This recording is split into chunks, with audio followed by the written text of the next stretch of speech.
नमस्ते बच्चों। तो आज हम कक्षा 10वीं की एक नई कविता सीखेंगे जिसका नाम है रनिया और कवि है केदारनाथ अग्रवाल। तो देखो इस कविता में हमें क्या बताया है। इस कविता में हमें गरीबी और अमीरी जो अंतर है उसे बताया है। गरीबी और अमीरी क्या है, रिच और पुअर, इनके बीच जो अंतर है, डिफरेंस है, इस बारे में हमें इस कविता में बताया है। तो यहाँ रनिया जो है वो एक औरत है जो गरीबी का प्रतीक है और इस काव्य में जो काव्य नायक है यानी जो कवि है वह अमीरी का प्रतीक है। रनिया मेरी देश बहन है, अति गरीब है अति गरीब। मैं रनिया का देश बंधु हूँ, अति अमीर हूँ अति अमीर। कवि क्या कहते हैं, देखो रनिया मेरी देश बहन है। देश यानी देश में, मेरे ही देश में रहने वाली। अति गरीब है अति गरीब, अति यानी बहुत, बहुत गरीब है, एक्सट्रीम पुअर। मैं रनिया का देश बंधु हूँ, बंधु यानी भाई। अति अमीर हूँ अति अमीर, अति बहुत अमीर हूँ। तो जैसे मैंने पहले ही कहा था, इस कविता में आपको अमीरी और गरीबी के बीच जो फर्क है, जो अंतर है, उसे दिखाया है। तो यहाँ कवि क्या कहते हैं, देखो रनिया मेरी देश बहन है, यानी रनिया और मैं एक ही देश में रहता हूँ, वह मेरी बहन जैसी है। पर क्या फर्क है, देखो रनिया बहुत गरीब है और मैं बहुत अमीर हूँ। यानी एक ही देश में आपको एक गरीब दिखेगा और एक बहुत अमीर भी दिखेगा।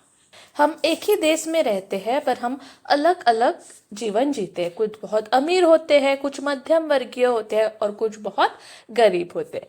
यही यहाँ दर्शाया है कि रनिया और मैं यानी कौन, कवि, एक ही देश के रहने वाले हैं पर दोनों अलग अलग जीवन जी रहे हैं। एक कैसा जीवन जी रहा है, एक बहुत गरीबी में जी रहा है और दूसरा बहुत अमीरी में जी रहा है। शब्द देखो, देश बहन, एक ही देश की बहन। अति यानी बहुत और बंधु यानी भाई या साथी। कवि कहता है कि रनिया उसी देश की है इसलिए वह उसके लिए बहन जैसी है, लेकिन वह बहुत गरीब है जबकि कवि बहुत अमीर है। यानी रनिया गरीबी में अपना जीवन जीती है। एक ही देश में रहने के बावजूद दोनों के जीवन में बहुत बड़ा अंतर है। तो आगे देखो, रनिया के कर में हंसिया है, घास काटने में कुशला है। मेरे हाथों में रुपया है, मैं सुख का सौदागर चलिया हूँ। तो रनिया के कर, कर यानी हाथ में, हसिया यानी घास काटने का औजार, जिसे हम घास काटते हैं, सिकल। घास काटने में कुशला है, कुशला यानी एक्सपर्ट, कुशल है। मेरे हाथों में रुपया है, मेरे यानी कौन, कवि नायक, यानी कवि के हाथों में रुपया यानी पैसे है। मैं सुख सौदागर चलिया हूँ, सौदागर यानी सौदा करने वाला यानी बिजनेस करने वाला। इसका अर्थ क्या है, मैं सुख को पैसों के दम पर खरीद सकता हूँ। कन्या एक मजदूर, गरीब मजदूर है जो कि घास काटकर अपना जीवन चलाती है, जीवन जीती है। वह घास काटने में कुशला है, वह अपने काम में बहुत कुशल है, एक्सपर्ट है।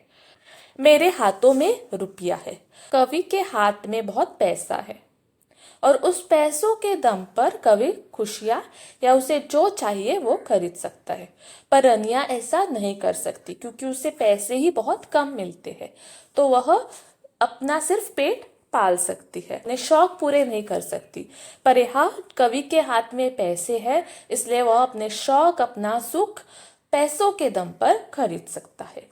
तो पहले क्या होता था, मजदूर कड़ी मेहनत करता था पर उसको उस हिसाब से पैसे नहीं मिलते थे। पर आज यह बदलाव हो चुका है कि आज हम मजदूरों का जो पैसे है तय करके देते हैं, यानी मिनिमम वेजेस उनको तय की हुई है। पर ये पहले की बात है जब कई बार लोग मजदूरों से काम कराते थे और उन्हें पैसे तक नहीं देते थे। रनिया अपने हाथ में हंसिया लेकर मेहनत करती है और घास काटकर जीवन चलाती या जीती है।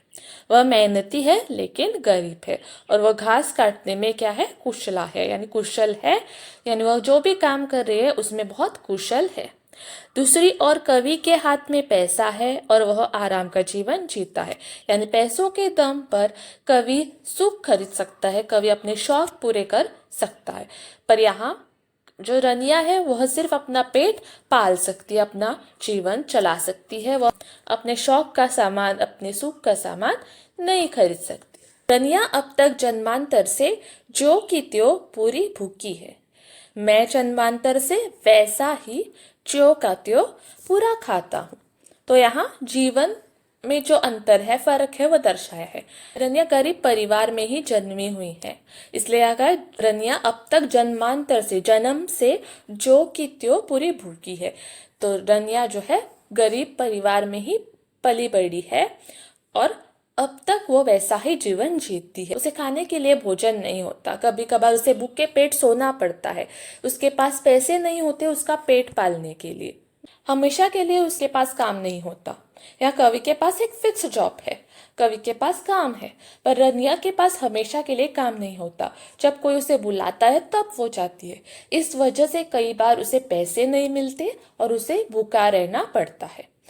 जो रनिया है वो जन्म से एक गरीब परिवार में पली बड़ी है, गरीब परिवार में उसका जन्म हुआ है और वो वैसे ही है, उसके हालात बदले नहीं है। जो कि त्यों यानी वैसे ही, वो वैसे ही है, उसके हालात बदले नहीं है। कभी कभार उसे भूख के पेट सोना पड़ता है क्योंकि उसके पास एक फिक्स जॉब नहीं है। जब कोई उसे मजदूरी करने के लिए बुलाता है तब वो जाती है, तब उसे पैसे मिलते हैं। वो पैसे भी बहुत कम होते हैं, इसलिए यहाँ ऐसा कहा है कि जो की त्यों पूरी भूखी है। मैं जन्मांतर से वैसा ही जो की त्यों खाता हूँ। कवि का जन्म जो है वो अमीर घर में हुआ है, तो उसके पास वो सारे सुख सुविधा है। जो कि त्यों पूरा खाता हूँ यानी बहुत सुखी हूँ।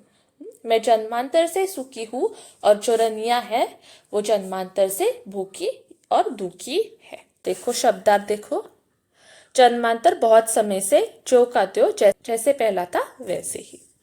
कवि बताता है कि रनिया बहुत लंबे समय से भूखी और गरीब ही रही है, उसकी स्थिति नहीं बदली, जबकि कवि हमेशा से पेट भरकर खाता आया है और सुख में रहता है। देखो यहाँ मैं यह नहीं कह रही हूँ कि अमीर जो है वो मेहनत नहीं करता, नहीं, मैं ऐसा नहीं कह रही हूँ।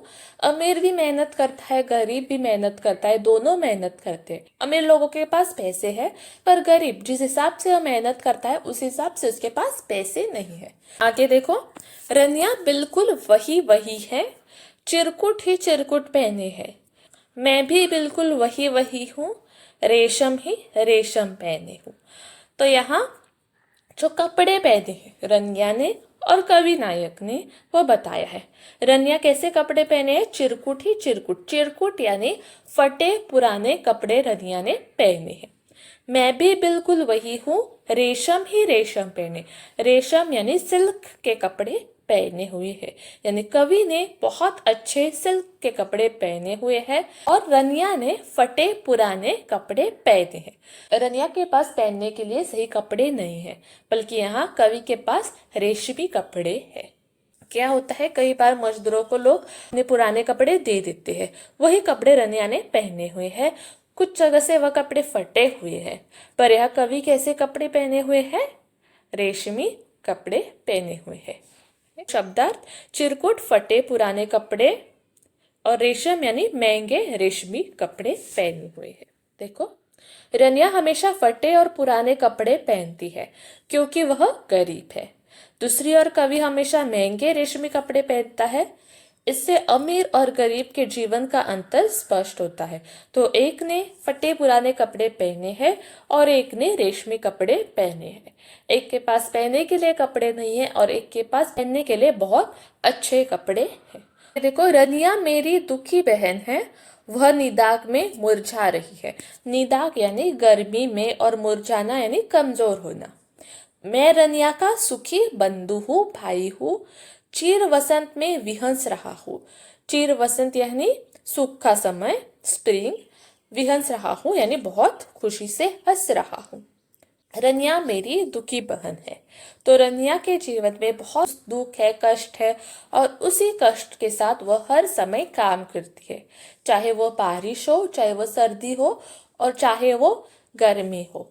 उस निदाग में मुरझा रही है, उस गर्मी में वह कमजोर हो चुकी है, पर फिर भी वह अपना काम नहीं छोड़ रही। वह मेहनत कर रही है, कष्ट कर रही है।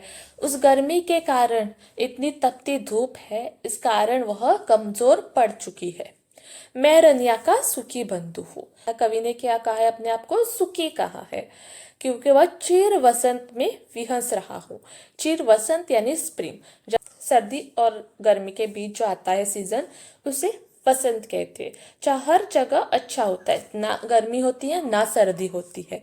इसलिए यहाँ कहा है चीर वसंत में मैं विहस रहा हूँ। विहस यानी खुश हूँ। यहाँ चीर वसंत का एक और भी अर्थ है, वसंत यानी हैप्पीनेस। तो मैं मेरे जीवन से बहुत खुश हूँ, इस वजह से मैं विहस रहा हूँ, मैं हंस रहा हूँ। वसंत यानी हैप्पीनेस का प्रतीक है। और निदाग यानी जो है वो दुख का प्रतीक है, सैडनेस का प्रतीक है। इस वजह से यहाँ निदाग जो है वो रनिया के लिए इस्तेमाल किया है। यह वसंत जो है वह कवि के लिए इस्तेमाल किया है, वसंत जिसमें बहुत हैप्पीनेस होता है, खुशी होती है।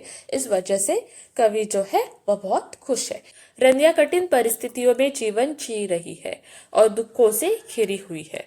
दूसरी ओर कवि का जीवन हमेशा वसंत की तरह सुख और खुशी से भरा है। तो यहाँ देखो रनिया और जो कवि है उसके बीच क्या समानता है वो दिखाई है।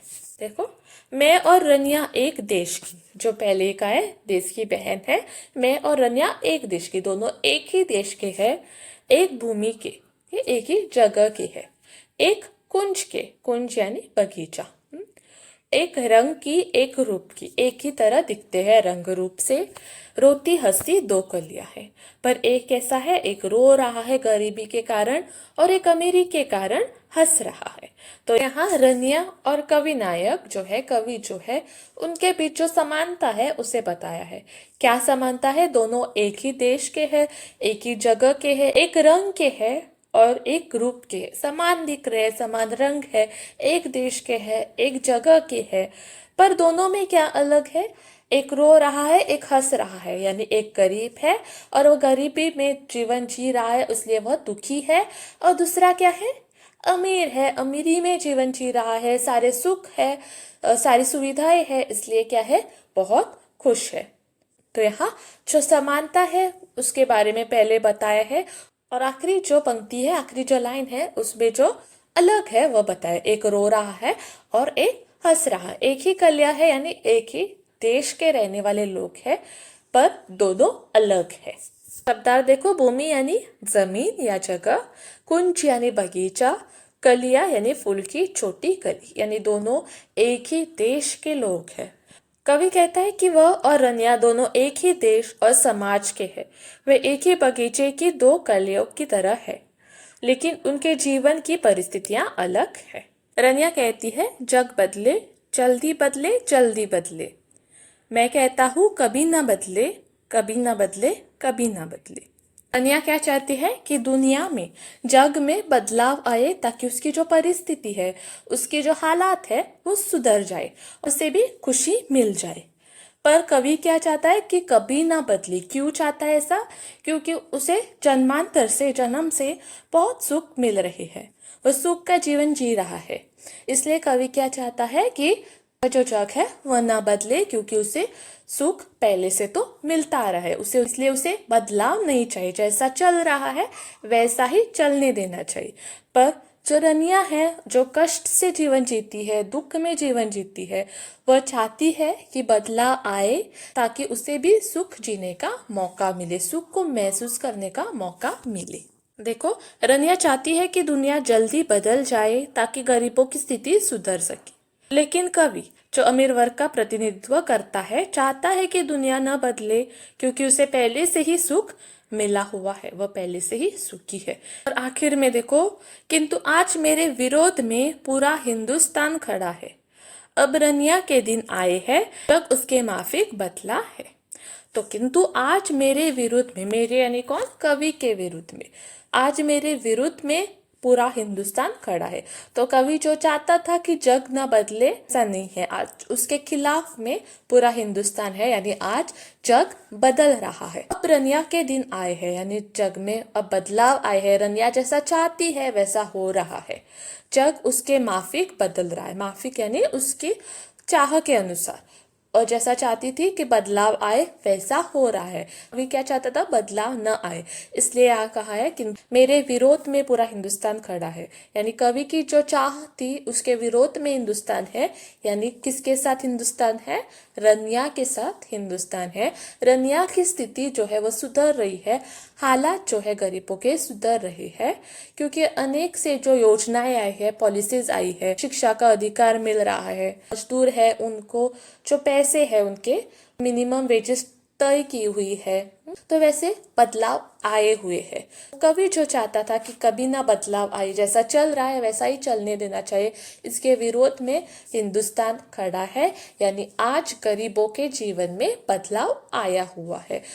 कविता के अंत में कवि कहता है कि अब समय बदल रहा है, देश के लोग समानता चाहते हैं और अब गरीब लोगों के भी अच्छे दिन आने वाले हैं। यह तिरंगा कविता जिसमें अमीरी और गरीबी में जो फर्क है उसके बारे में कहा है। तो यहाँ रनिया जो है गरीबी का प्रतीक है और कवि नायक यानी कवि जो है वो अमीरी का प्रतीक है। रनिया क्या कर रही है? काम कर रही है। कौन सा काम? घास काटने का काम, उसमें वह कुशल है, पर उस हिसाब से उसको पैसे नहीं मिलते हैं। इस वजह से वह कभी कभी भूखे पेट सो जाती है, क्योंकि कभी कभी उसे काम तक नहीं मिलता। जब कोई उसे बुलाता है तभी उसे काम मिलता है। इसलिए उसके जीवन में दुख है, कष्ट है। वह मेहनती तो है पर उसके हिसाब से पैसे नहीं मिलते।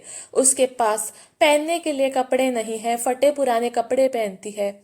उसके पास खाने के लिए खाना नहीं है और उसके जीवन में बहुत दुख है।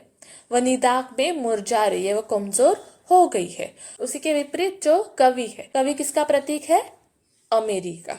उसके पास पैसे है, सुख का सौदागर है, पैसों के दम पर सुख खरीद सकता है, उसे जो शौक है वो पूरे कर सकता है। वह वसंत में जी रहा है, यानी सुख का जीवन जी रहा है। रनिया क्या चाहती है? कि दुनिया बदले ताकि हालात भी सुधर जाए। कवि क्या चाहता है? कि दुनिया ना बदले।